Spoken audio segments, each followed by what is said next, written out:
AI ഉപയോഗിച്ച് മികച്ച പഠനം. കഴിവ് നിങ്ങളുടെ വിജയത്തിലേക്ക്. ആർട്ടിഫിഷ്യൽ ഇന്റലിജൻസിനൊപ്പം മികച്ച പഠനം. കഴിവ് നിങ്ങളുടെ ഭാവിക്കായി. ഈ ഒരു വിശദമായ അന്വേഷണത്തിലേക്ക് നിങ്ങൾക്ക് എല്ലാവർക്കും സ്വാഗതം. ഇന്ന് നമ്മൾ സംസാരിക്കാൻ പോകുന്നത് വളരെ ഇൻട്രസ്റ്റിംഗ് ആയ, എന്നാൽ നമ്മൾ എല്ലാവരും അറിഞ്ഞിരിക്കേണ്ട ചില കാര്യങ്ങളെ കുറിച്ചാണ്. അതെ, തീർച്ചയായും വളരെ പ്രസക്തമായ ഒരു വിഷയമാണിത്. നിങ്ങളൊന്ന് ആലോചിച്ചു നോക്കൂ. നമ്മൾ ഈ പറയുന്ന യോഗ 2000-ലധികം വർഷം പഴക്കമുള്ള നമ്മുടെ സ്വന്തം പൈതൃകമാണ്. ഇതിന്ന് വിദേശ രാജ്യങ്ങളിൽ വലിയൊരു തരംഗമാണ്. കറക്റ്റ്. വിദേശികൾ അത് ഇരുകൈയും നീട്ടി നെഞ്ചിട്ടുന്നുണ്ട് ഇപ്പോൾ. പക്ഷേ നമ്മുടെ നാട്ടിലെ കുട്ടികളോട് യോഗ ചെയ്യാൻ പറഞ്ഞാൽ എന്താ പറയാ, അവർക്കത് വലിയ വെറുപ്പാണ്. എന്തുകൊണ്ടാണ് നമ്മുടെ കുട്ടികൾ യോഗയെ ഇത്രയധികം അകറ്റുന്നത്? അതൊരു വലിയ ചോദ്യമാണ്. അതോടൊപ്പം തന്നെ നമ്മുടെ ഈ മനോഹരമായ രാജ്യം വിട്ട് വിദേശത്തേക്ക് ചേക്കേറാൻ ഇന്നത്തെ യുവതലമുറ ഇത്രയധികം താല്പര്യം കാണിക്കുന്നത് എന്തുകൊണ്ട്? ഈ രണ്ട് കാര്യങ്ങളും തമ്മിൽ എന്തെങ്കിലും ബന്ധമുണ്ടോ? സത്യം പറഞ്ഞാൽ ഈ ചോദ്യങ്ങൾക്കെല്ലാം കൃത്യമായ ഉത്തരങ്ങൾ നമ്മുടെ ഇന്നത്തെ ഈ ചർച്ചയിലുണ്ട്. അതെ, ഈ ഒരു അന്വേഷണത്തിനായി നമ്മൾ പ്രധാനമായും ആശ്രയിക്കുന്നത് യോഗയുടെ ഗുണഫലങ്ങളെ കുറിച്ചുള്ള ചില ആഗോള ഗവേഷണ റിപ്പോർട്ടുകൾ, പിന്നെ യുവതലമുറയുടെ വിദേശത്തേക്കുള്ള ഒഴുക്കിനെ കുറിച്ചുള്ള ഏറ്റവും പുതിയ ഡാറ്റ എന്നിവയാണ്. ഒപ്പം തന്നെ വളരെ പ്രധാനപ്പെട്ട മറ്റൊരു ഡോക്യുമെന്റ് കൂടിയുണ്ട്. മുൻ സൈനികനായ മോഹനകൃഷ്ണൻ MT വിഭാവനം ചെയ്ത കഴിവ് എന്ന പുതിയ വിദ്യാഭ്യാസ മാതൃകയുടെ രേഖകൾ. കഴിവ് അല്ലേ? അതായത് യോഗ, പിന്നെ ആർട്ടിഫിഷ്യൽ ഇന്റലിജൻസ് അഥവാ AI, പിന്നെ ജീവിത നൈപുണ്യങ്ങൾ, ഇതെല്ലാം സമന്വയിപ്പിക്കുന്ന ഒരു മോഡൽ. അതെ, വളരെ വ്യത്യസ്തമായ ഒരു അപ്രോച്ചാണത്. ശരി, നമുക്കിതൊന്ന് വിശദമായി പരിശോധിക്കാം. ആദ്യത്തെ വിഷയത്തിലേക്ക് തന്നെ വരാം.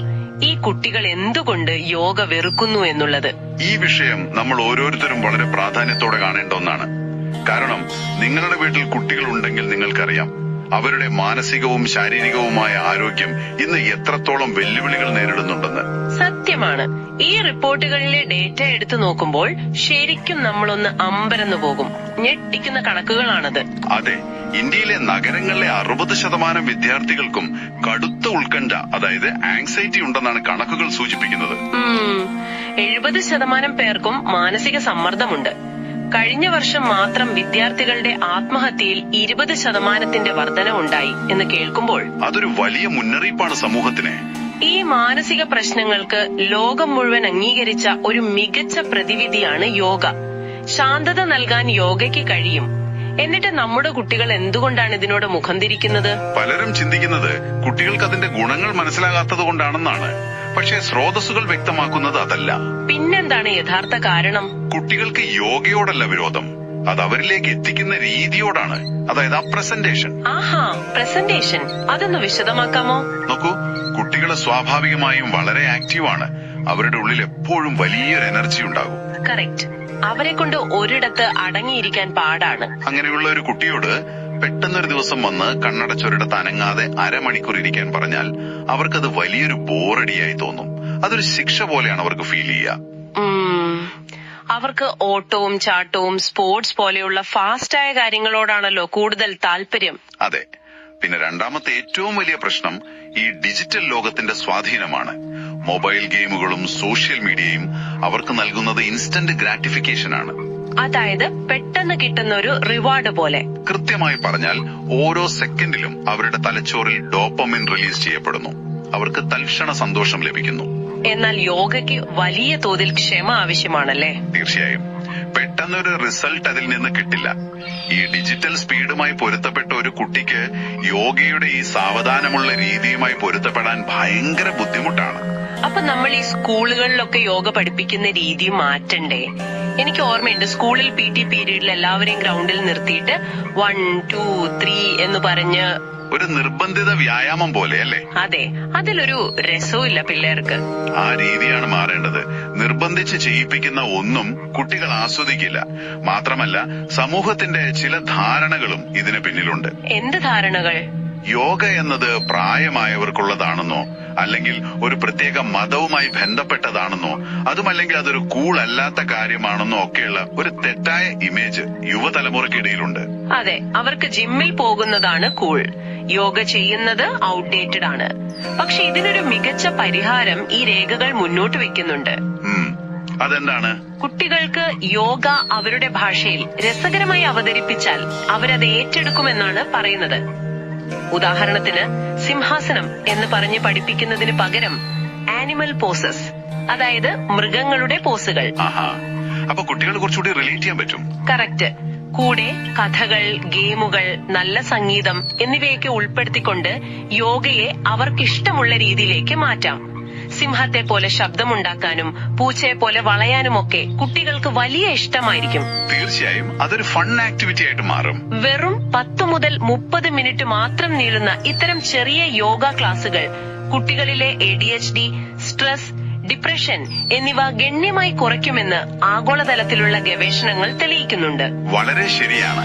അറിവെന്നത് അത് കൊടുക്കുന്ന ആളുടെ രീതിയിലല്ല, അത് സ്വീകരിക്കുന്നവർക്ക് മനസ്സിലാകുന്ന രീതിയിൽ നൽകുമ്പോഴാണ് ഏറ്റവും ഫലപ്രദമാകുന്നത്.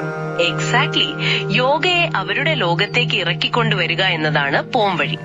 ഇനിയിപ്പോ പറയാൻ പോകുന്നതാണ് ഏറ്റവും രസകരമായ കാര്യം. നമ്മുടെ രണ്ടാമത്തെ വിഷയത്തിലേക്ക് വരാമല്ലേ? അതെ.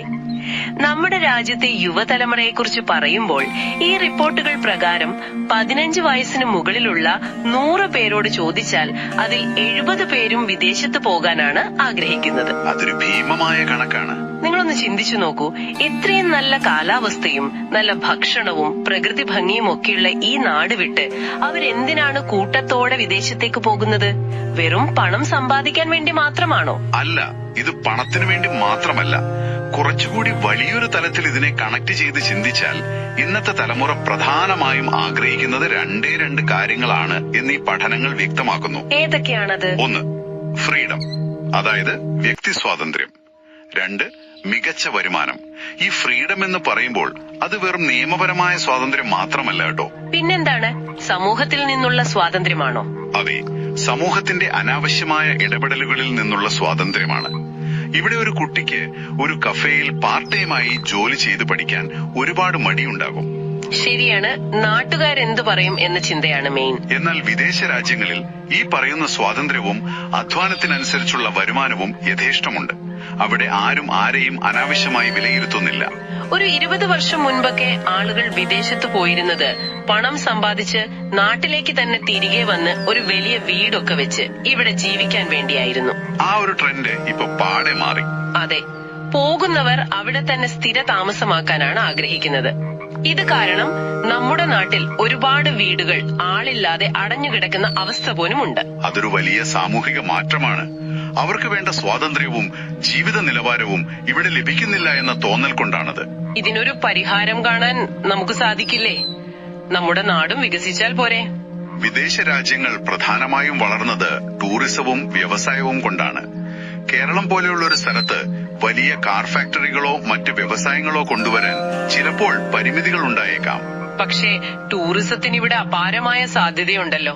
ഉണ്ട്. പക്ഷേ എന്താണ് സംഭവിക്കുന്നത്? നിപ്പ, കൊറോണ, പ്രകൃതി ദുരന്തങ്ങൾ, പക്ഷിപ്പനി തുടങ്ങിയവ വരുമ്പോൾ പലപ്പോഴും നമ്മുടെ മീഡിയ അതിന് അമിതമായ പ്രാധാന്യം നൽകി ലക്ഷക്കണക്കിന് ആളുകളിൽ ഭയം നിറയ്ക്കുന്നു. അതായത് ഒരു ചെറിയ പ്രശ്നം ഉണ്ടായാൽ പോലും അത് വലിയ രീതിയിൽ പാനിക്കായി സെൻസേഷണലൈസ് ചെയ്യപ്പെടുന്നു അല്ലേ? അതെ. ഈ ഭീതി കാരണം വിദേശ സഞ്ചാരികളുടെ വരവ് ഗണ്യമായി കുറയുന്നു. ടൂറിസം മേഖല തളരുന്നു. തൊഴിലവസരങ്ങൾ ഇല്ലാതാകുന്നു. അപ്പോ ഇതിനൊരു മാറ്റം വരണമെങ്കിൽ എന്ത് ചെയ്യണം? കഴിവുള്ള ഭരണാധികാരികളും പോളിസി മേക്കേഴ്സും വിദേശ രാജ്യങ്ങളിൽ പോയി അവിടുത്തെ ടൂറിസം മോഡലുകളും പ്രതിസന്ധികളെ അവരെങ്ങനെ നേരിടുന്നു എന്നതിനെ കുറിച്ചുള്ള നയങ്ങളും കൃത്യമായി പഠിച്ച് ഇവിടെ നടപ്പിലാക്കേണ്ടതുണ്ട് എന്നതാണ്. അപ്പൊ നമ്മൾ പറഞ്ഞു വരുന്നത്, ഒരു വശത്ത് മാനസിക സമ്മർദ്ദം അനുഭവിക്കുന്ന വിദ്യാർത്ഥികൾ, മറുവശത്ത് അവസരങ്ങൾ തേടിയും സ്വാതന്ത്ര്യം തേടിയും രാജ്യം വിടുന്ന യുവതലമുര. ഈ 2 പ്രശ്നങ്ങൾക്കും ഒരേ സമയം ഒരു പരിഹാരം കാണാൻ സാധിക്കുമോ എന്നതാണ് ചോദ്യം. അവിടെയാണ് നമ്മുടെ സ്രോതസ്സുകൾ ആ പുതിയ മോഡലിനെ പരിചയപ്പെടുത്തുന്നത്. അതെ. മുൻ NSG കമാൻഡോ ആയ മോഹനകൃഷ്ണൻ MT മുന്നോട്ട് വെക്കുന്ന കഴിവ് എന്ന ആശയം ഒരു international life skills development and survey academy എന്നാണ് ഇതിന്റെ പൂർണ്ണരൂപം. വെറുമൊരു സ്കൂൾ എന്നതിലുപരി ഇതൊരു പുതിയ സിസ്റ്റമാണ്. പരീക്ഷകൾക്കും മാർക്കുകൾക്കും പിന്നാലെയുള്ള ഈ ഓട്ടത്തിനു പകരം കുട്ടികൾക്ക് യഥാർത്ഥ ജീവിത നൈപുണ്യങ്ങൾ നൽകുക എന്നതാണ് ഇതിന്റെ ലക്ഷ്യം. ഈ രേഖകളിൽ പറയുന്ന ഇതിന്റെ അടിസ്ഥാന തത്വം വളരെ പ്രായോഗികമാണ്. Survey, skill, serve. അതെ, സർവേ, സ്കിൽ, സെർവ്. അതൊന്ന് വിശദമാക്കാമോ? എങ്ങനെയാണ് ഈ 3 കാര്യങ്ങൾ പ്രവർത്തിക്കുന്നത്? വളരെ ലളിതമാണ്. ആദ്യം സമൂഹത്തിലോ അല്ലെങ്കിൽ വ്യക്തികളിലോ ഉള്ള പ്രശ്നങ്ങൾ എന്താണെന്ന് സർവേയിലൂടെ കണ്ടെത്തുക. അതാണ് സർവേ. ഓക്കെ, എന്നിട്ട് രണ്ടാമതായി ആ പ്രശ്നം പരിഹരിക്കാൻ ആവശ്യമായ കഴിവ് അഥവാ സ്കിൽ നേടിയെടുക്കുക. മൂന്നാമതായി ആ കഴിവ് ഉപയോഗിച്ച് സമൂഹത്തിന് സേവനം ചെയ്യുക, അതായത് സെർവ്. ഇതൊരു പൂർണ്ണമായ സൈക്കിളാണ്. ഈ പ്രോസസ്സിൽ കുട്ടികളുടെ ശാരീരികവും മാനസികവുമായ വികാസത്തിന് പ്രധാനമായും ഉപയോഗിക്കുന്നത് നമ്മൾ ആദ്യം പറഞ്ഞ യോഗയാണ്, അല്ലേ? കറക്റ്റ്, യോഗ തന്നെ. ഈ രേഖകളിൽ പതഞ്ജലി മഹർഷിയുടെ അഷ്ടാംഗ യോഗയെക്കുറിച്ച് വിശദമായി പറയുന്നുണ്ടല്ലോ. പക്ഷേ ഇതൊക്കെ ഇന്നത്തെ കുട്ടികൾക്ക് പറഞ്ഞാൽ മനസ്സിലാകുമോ? അത്രയും വലിയ സങ്കീർണമായ കാര്യങ്ങൾ അവരെങ്ങനെ ഉൾക്കൊള്ളും? അവിടെയാണ് നമ്മൾ അത് ലളിതമാക്കേണ്ടത്. യോഗ എന്ന് കേൾക്കുമ്പോൾ തന്നെ കുട്ടികൾക്ക് ബുദ്ധിമുട്ട് തോന്നരുത്. അഷ്ടാംഗ യോഗയിൽ 8 കാര്യങ്ങളുണ്ട്. എന്നാൽ അതിലെ ഏറ്റവും പ്രധാനപ്പെട്ട 2 മാത്രം നമുക്കിവിടെ പരിശോധിക്കാം. ഏതൊക്കെയാണത്? ഒന്ന് ആസനം, അതായത് നമ്മുടെ ശാരീരികമായ പോസുകൾ. ഇത് ശരീരത്തിന് വഴക്കം നൽകാനും ആരോഗ്യം നിലനിർത്താനും സഹായിക്കുന്നു. രണ്ടാമത്തേത് ധ്യാനം അഥവാ മെഡിറ്റേഷൻ. മെഡിറ്റേഷൻ കുട്ടികളെ കൊണ്ട് ചെയ്യിക്കാൻ പാടല്ലേ? ഇതെന്തിനാണെന്ന് കുട്ടികൾക്ക് മനസ്സിലാക്കി കൊടുക്കണം. നമ്മുടെ മനസ്സിനെ യോഗയിൽ ഉപമിച്ചിരിക്കുന്നത് അലഞ്ഞു നടക്കുന്ന കുരങ്ങൻ എന്നാണ്. Wandering monkey mind. അലഞ്ഞു നടക്കുന്ന കുരങ്ങനോ? വളരെ നല്ലൊരു ഉപമയാണല്ലോ അത്. അതെ, എപ്പോഴും ഒരിടത്ത് നിന്ന് മറ്റൊരിടത്തേക്ക് ചാടിക്കൊണ്ടിരിക്കുന്ന ശാന്തതയില്ലാത്ത ഒന്നാണ് മനസ്സ്. ഇന്നത്തെ ഡിജിറ്റൽ യുഗത്തിൽ കുട്ടികളുടെ മനസ്സ് സെക്കൻഡുകൾ വെച്ചാണ് ഓരോ റീൽസിൽ നിന്നും അടുത്തതിലേക്ക് ചാടുന്നത്. ശരിയാണ്, ഒരു കാര്യത്തിലും അവർക്ക് കോൺസെൻട്രേഷൻ ഇല്ല. ഈ കുരങ്ങനെ മെരുക്കാനും ഒരു കാര്യത്തിൽ ഏകാഗ്രത അഥവാ ഫോക്കസ് കൊണ്ടുവരാനും ധ്യാനം സഹായിക്കുന്നു. ഇതിനൊപ്പം തന്നെ പരസ്പര സ്നേഹവും സഹാനുഭൂതിയും വളർത്താൻ സഹായിക്കുന്ന ഭക്തിയോഗം, കർമ്മയോഗം, ജ്ഞാനയോഗം, രാജയോഗം തുടങ്ങിയ കാര്യങ്ങളും ഇതിൽ ഉൾപ്പെടുന്നു. ഒരു മിനിറ്റ്, അവിടെ എനിക്കൊരു സംശയമുണ്ട്. നമ്മൾ ഇത്രയും നേരം യോഗയെക്കുറിച്ചും ഫോൺ അഥവാ ഡിജിറ്റൽ സ്ക്രീനുകൾ കുട്ടികളുടെ ശ്രദ്ധ മാറ്റുന്നതിനെ കുറിച്ചും സംസാരിച്ചു. പക്ഷെ ഈ കഴിവ് മോഡലിൽ പറയുന്നത് ആർട്ടിഫിഷ്യൽ ഇന്റലിജൻസ് അഥവാ AI യോഗയുമായി ചേർത്ത് ഉപയോഗിക്കുന്നു എന്നാണ്. ഇത് രണ്ടും വിരുദ്ധ ധ്രുവങ്ങളല്ലേ? AI എന്ന് പറയുന്നത് തന്നെ സാങ്കേതിക വിദ്യയല്ലേ? അതെങ്ങനെയാണ് യോഗയെ സഹായിക്കുക? വളരെ നല്ലൊരു ചോദ്യമാണിത്. ഒറ്റനോട്ടത്തിൽ അങ്ങനെ തോന്നും. എന്നാൽ ഇവിടെ AI യോഗയ്ക്ക് എതിരാളിയല്ല, മറിച്ചൊരു മികച്ച സഹായിയാണ്, ഒരു പവർഫുൾ അസിസ്റ്റന്റ്. AI എങ്ങനെയാണ് സഹായിക്കുന്നത്? AI ഒരിക്കലും ഒരു ഗുരുവിന് പകരമാകുന്നില്ല. നിങ്ങളൊന്ന് ആലോചിച്ചു നോക്കൂ. ഒരു കുട്ടി യോഗ ചെയ്യുമ്പോൾ ആ പോസ് ശരിയാണോ എന്ന് കുട്ടിക്ക് തന്നെ അറിയാൻ കഴിഞ്ഞാൽ എത്ര നന്നായിരിക്കും. അത് വളരെ യൂസ്ഫുൾ ആയിരിക്കും. അവിടെയാണ് AI വരുന്നത്. ക്യാമറ ഉപയോഗിച്ച് കുട്ടിയുടെ ശരീരത്തിന്റെ ചലനങ്ങളെ, അതായത് ബോഡി മാപ്പിംഗ് വഴി ആ യോഗ പോസുകൾ ശരിയാണോ എന്ന് പരിശോധിക്കാൻ AIക്ക് സാധിക്കും. ആഹാ, അപ്പോ അലൈൻമെന്റ് തെറ്റിയാൽ AI പറഞ്ഞു തരുവോ? അതെ, അലൈൻമെന്റ് തെറ്റിയാൽ ഒരു മൃദുവായ ശബ്ദത്തിലൂടെ AI അത് തത്സമയം തിരുത്തി കൊടുക്കും. അതായത് നമ്മൾ ശരിയാണോ ചെയ്യുന്നതെന്ന് AI പറയും. മാത്രമല്ല ശ്വാസം എടുക്കുന്ന രീതി കൃത്യമാണോ എന്ന് സെൻസറുകളിലൂടെ നിരീക്ഷിക്കാനും ഈ സിസ്റ്റത്തിന് കഴിയുമല്ലേ? തീർച്ചയായും. ഇത് കുട്ടികൾക്കും മുതിർന്നവർക്കും അപ്പോൾ ഫീഡ്ബാക്ക് നൽകുന്നു. ഇതിലൂടെ അവർക്ക് ആത്മവിശ്വാസം ലഭിക്കുന്നു. അതൊരു മികച്ച ഉപയോഗം തന്നെയാണ്. കൂടാതെ ഓരോ കുട്ടിയുടെയും താല്പര്യത്തിനും നിലവാരത്തിനും അനുസരിച്ച് പഠനം വ്യക്തിഗതമാക്കാനും, അതായത് പേഴ്സണലൈസ്ഡ് ലേണിംഗ് സാധ്യമാക്കാനും AI സഹായിക്കുന്നു. എല്ലാ കുട്ടികളും ഒരുപോലെയല്ലല്ലോ പഠിക്കുന്നത്. എന്തിന്? ഈ രേഖകളിൽ മറ്റൊരു കാര്യം കൂടി പറയുന്നുണ്ട്. വീഡിയോ ബുക്കുകൾ വഴി കാണാപാഠം പഠിക്കുന്ന രീതി അഥവാ റോട്ട് ലേണിംഗ് മാറ്റി അന്വേഷിച്ചു പഠിക്കുന്ന ഇൻക്വയറി ബേസ്ഡ് ലേണിംഗ് കൊണ്ടുവരാനും AI ഉപയോഗിക്കുന്നുണ്ട്. അതെ, അതൊരു വലിയ ഷിഫ്റ്റാണ്. കുട്ടികൾ തന്നെ സ്വന്തമായി റിസർച്ച് ചെയ്ത് AIയുടെ സഹായത്തോടെ വീഡിയോ ബുക്കുകൾ ഉണ്ടാക്കുകയും അത് മറ്റുള്ളവരുമായി ചർച്ച ചെയ്ത് അറിവ് വർദ്ധിപ്പിക്കുകയും ചെയ്യുന്നു. അതായത് നമ്മൾ പഴയ പോലെ ബോർഡിൽ എഴുതിയിട്ട് പിള്ളേർ ബുക്കിലേക്ക് പകർത്തുന്ന ആ ഒരു സിസ്റ്റം പാടെ മാറുന്നു. അങ്ങനെ വരുമ്പോ പഠനം എന്നതൊരു ഭാരമല്ലാതാവുകയും അതൊരു രസകരമായ അന്വേഷണമായി മാറുകയും ചെയ്യുന്നു. ഇതിനൊപ്പമാണ് അവരുടെ ഏറ്റവും ശ്രദ്ധേയമായ ഫ്രെയിംവർക്ക് വരുന്നത്, ജീവിതത്തിന്റെ A to Z. അതെ, അതിനെക്കുറിച്ച് ഞാൻ പറയാൻ വരികയായിരുന്നു. വെറും ബുക്കിഷ് നോളജ് മാത്രമല്ല, A to Z life skills. കൃത്യമായി പറഞ്ഞാൽ ആക്ഷൻ മുതൽ സീൽ വരെ. A ഫോർ ആക്ഷൻ, അതായത് പ്രവൃത്തി. B ഫോർ ബിലീഫ് അല്ലെങ്കിൽ വിശ്വാസം. C ഫോർ കമ്മ്യൂണിക്കേഷൻ, ആശയവിനിമയം. D for discipline. F for focus. അങ്ങനെ പോയി Z ഫോർ സീൽ, അതായത് ഉത്സാഹം വരെയുള്ള 30 തത്വങ്ങൾ. ഈ തത്വങ്ങൾ കുട്ടിക്കാലം മുതൽ തന്നെ പ്രാക്ടിക്കൽ ക്ലാസുകളിലൂടെ പരിശീലിപ്പിക്കുന്നു. അപ്പോൾ ഇതെല്ലാം എന്താണ് അർത്ഥമാക്കുന്നത്? ഇത്രയും സ്കിൽസ് പഠിക്കുന്നത് കൊണ്ട് എന്താണ് ഗുണം? ഈ തത്വങ്ങൾ വെറുതെ ക്ലാസ് മുറിയിൽ പഠിപ്പിക്കുകയല്ല ചെയ്യുന്നത്, ഇത് അവരുടെ നിത്യജീവിതത്തിന്റെ ഭാഗമാക്കുകയാണ്. അറിവുള്ളൊരു പൗരനെ വാർത്തെടുക്കുക മാത്രമല്ല, സ്വയം പര്യാപ്തനായ ഒരു മനുഷ്യനെ സൃഷ്ടിക്കുകയാണ് ഇതിലൂടെ ലക്ഷ്യമിടുന്നത്. അത് വളരെ പ്രധാനപ്പെട്ട ഒരു പോയിന്റ് ആണ്. പിന്നെ ഈ കഴിവ് മോഡൽ വെറും ഒരു ചാരിറ്റി പ്രവർത്തനമല്ല എന്നതും നാം ശ്രദ്ധിക്കണം. സാമ്പത്തിക ഭദ്രത അഥവാ ഫിനാൻഷ്യൽ സസ്റ്റൈനബിലിറ്റി ഇതിന്റെ ഒരു പ്രധാന ഭാഗമാണ്. ആ ഭാഗം ശരിക്കും വളരെ കൗതുകമുള്ളതാണ്.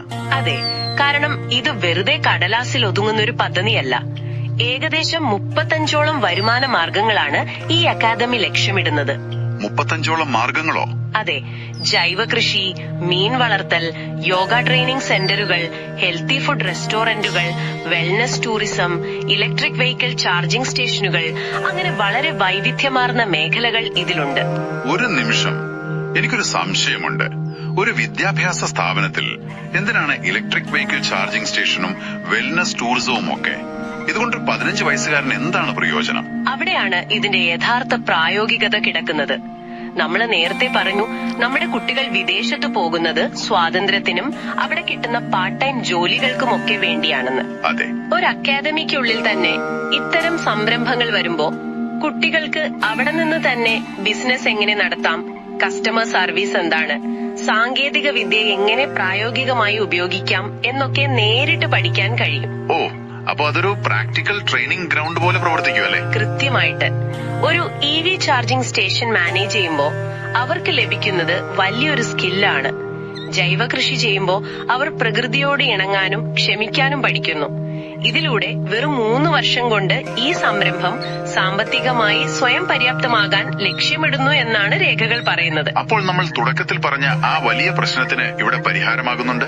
അതെ, നമ്മുടെ കുട്ടികൾ വിദേശത്ത് അന്വേഷിച്ചു പോകുന്ന ആ സ്വാതന്ത്ര്യവും സ്വന്തമായി പണം സമ്പാദിക്കാനുള്ള കഴിവും ലക്ഷ്യബോധവും ഇവിടെ തന്നെ അവർക്ക് നേടിയെടുക്കാൻ സാധിക്കും. നാടുവിടേണ്ട ആവശ്യമില്ല. ഇതിലൂടെ നാട്ടിൽ തന്നെ ഒരുപാട് പേർക്ക് മികച്ച വരുമാനത്തിനുള്ള അവസരങ്ങളും സൃഷ്ടിക്കപ്പെടുന്നു. പ്രശ്നങ്ങളെ പഴിച്ചിരിക്കാതെ നിലവിലുള്ള സാങ്കേതിക വിദ്യയും നമ്മുടെ പാരമ്പര്യ അറിവുകളും ഉപയോഗിച്ച് ഒരു പുതിയ വഴി വെട്ടുകയാണ് വേണ്ടത്. കറക്റ്റ്.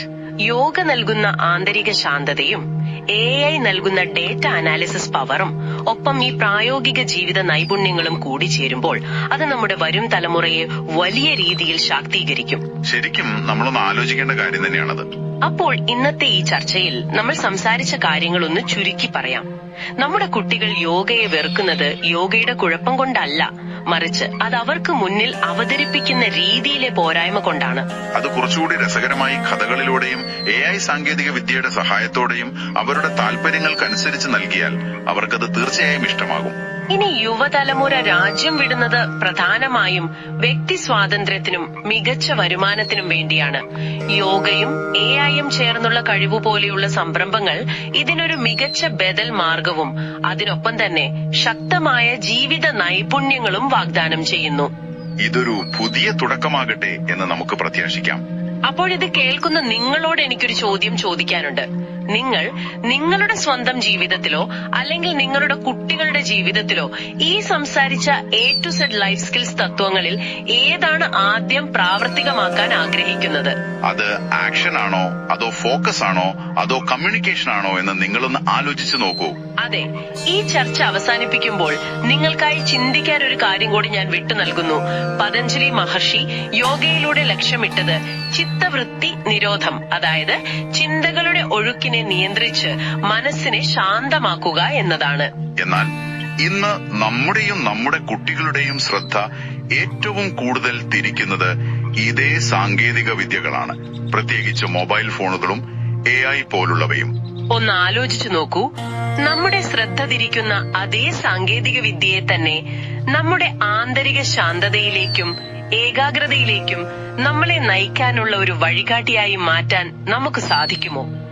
സാങ്കേതിക വിദ്യ ഒരു തടസ്സമായി മാറുമോ, അതോ നമ്മുടെ മോചനത്തിനുള്ള മാർഗമാകുമോ? അതൊരു വലിയ ചോദ്യമാണ്. ഈ ചോദ്യം നിങ്ങളുടെ ചിന്തയ്ക്കായി വിട്ടുകൊടുത്തുകൊണ്ട് ഇന്നത്തെ നമ്മുടെ ഈ വിശദമായ അന്വേഷണം നമ്മൾ ഇവിടെ അവസാനിപ്പിക്കുന്നു. അടുത്ത തവണ പുതിയൊരു വിഷയവുമായി നമുക്ക് വീണ്ടും കാണാം.